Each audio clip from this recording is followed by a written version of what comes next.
Hello everyone. In today's lecture, we will discuss about the topic industrial policy of India, right? In the industrial policy of India, the few resolutions have been taken while adopting the or before the adoption of the new economic policy in 1991. So here we can see immediately after independence, the government has adopted the industrial policy resolution of 1948, then industrial policy resolution of 1956, then again the industry policy resolution of 1973, 1977, 1980, and finally the new economic policy had been announced in the year 1991. So basically the objectives behind the industrial policy of the government was to promote the economic equality, right? Equal distribution of income and wealth, proper utilization of all the resources which are being utilized or should be utilized in the economy, to promote the employment or to create the employment opportunities, right? To create the more and more jobs for the country people. So here there were few main objectives of the industrial policy which was designed basically. So here we will discuss about industrial policy resolution of 1948, right? So the important in this policy was the government had made three, schedules: Schedule A, Schedule B, and Schedule C. Public sector, private sector, and joint sector.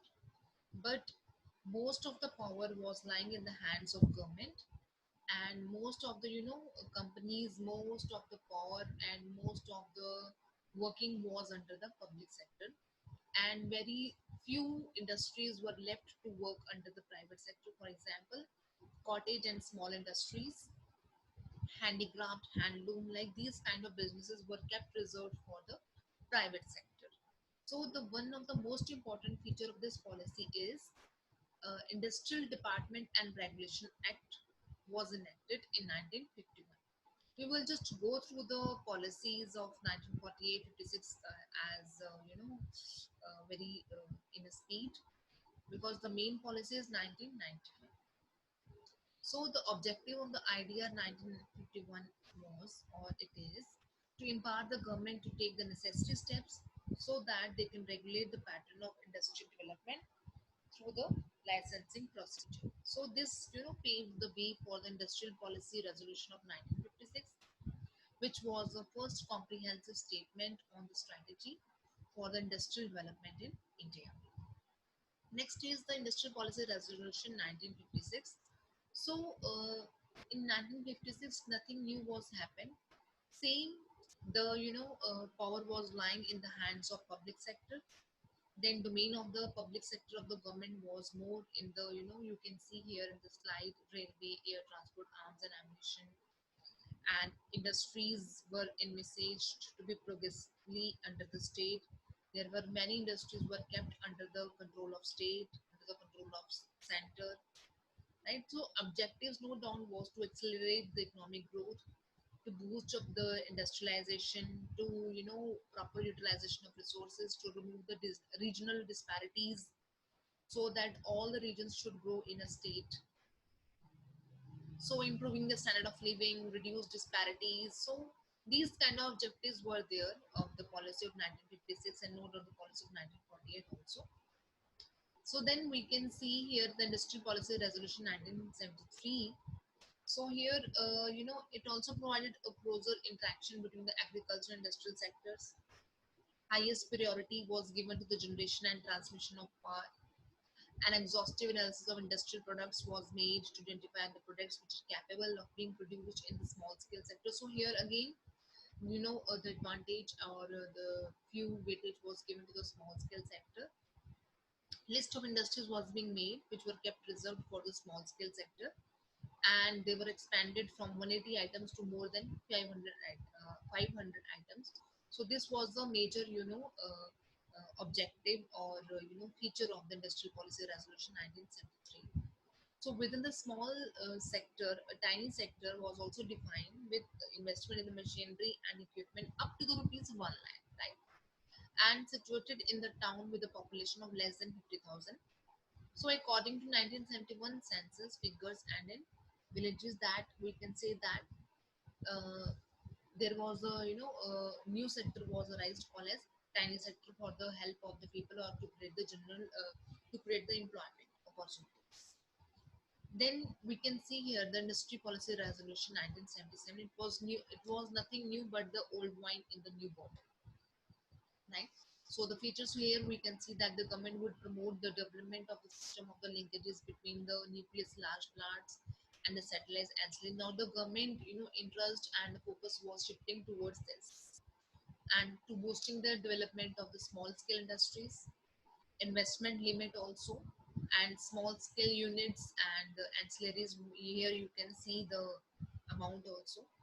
So a scheme for building buffer stock of essential raw material for the small scale industries.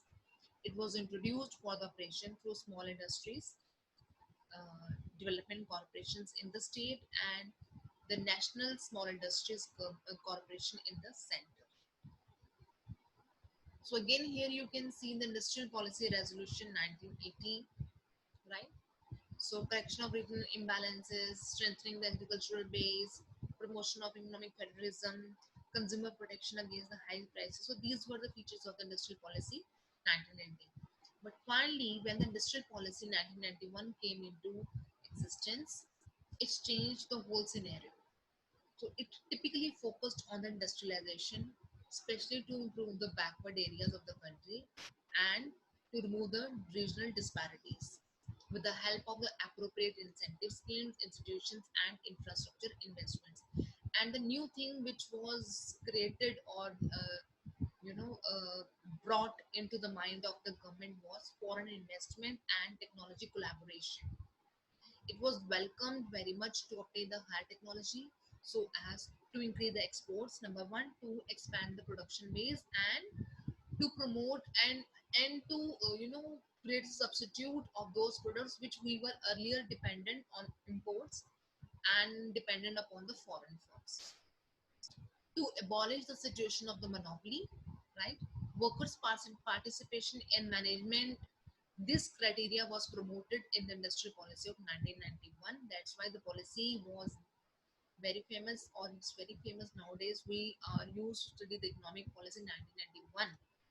And now what happens in the industry policy? Till date there are the changes. There are every time new changes. There are every time new policy. Not new policy is announced, but every time there is amendments are being made in the industrial policy of 1990 till date. And here, a next feature you can see the government recognized the need for social economic justice, right? So here, government was, more focused towards how to end up the unemployment, how to end up the poverty, and should focus on the forward-looking India, right? India to grow as a part of the world economy, not as an isolation as a whole.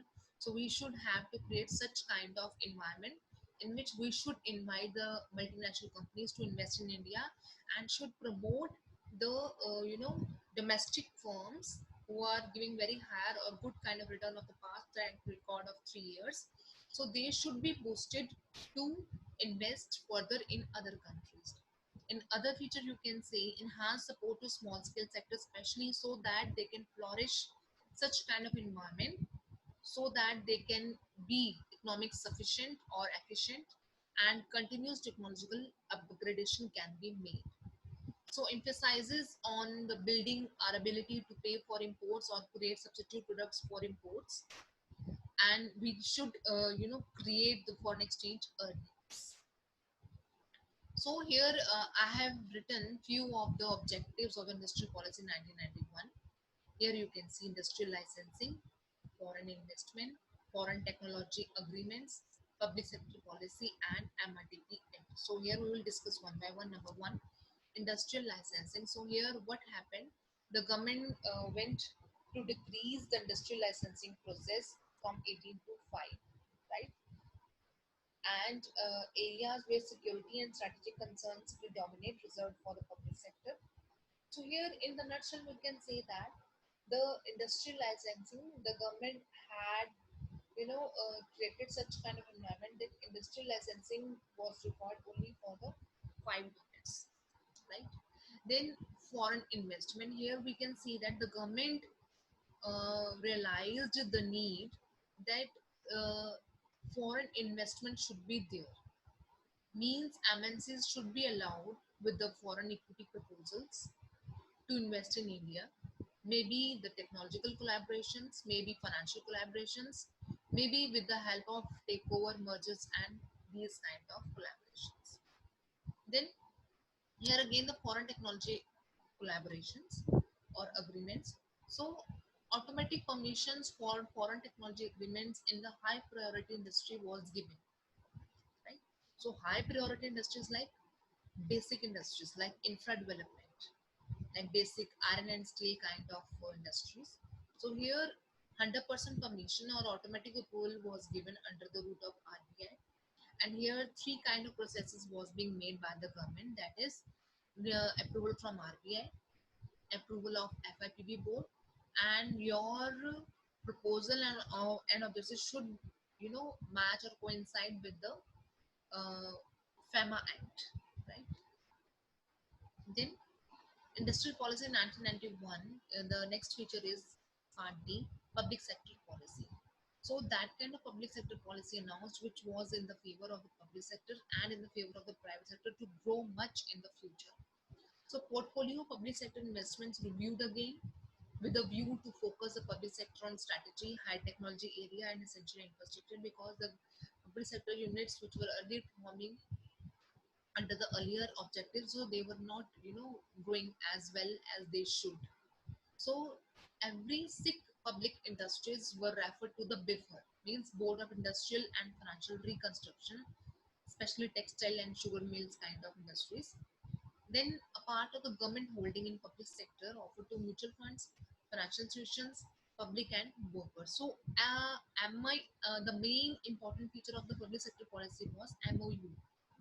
MOU means either the government went for the disinvestment in 1996, but they signed the MOU, that memorandum of understanding, that whatever they were used to do in their public sector, the same will be happen in the future also. So this kind of MOU was signed by the government and those sector in which the government had in which the government sold its share. Next is MRTP Act. So MRTP Act, here the government made ease the enabling of the MRTP Commission to exercise the punitive and compensatory powers. So emphasis was given on controlling and regulating the monopolistic, restrictive and unfair trade practices. So government made few of the changes in this act so that companies could flourish well in the market. And later on in 2002, the government changed the MRTP Act into Competitive Bill Act, Competition Bill Act 2002, and the government completely changed the MRTP objectives and MRTP features. So that's all for the today's lecture. Thank you so much.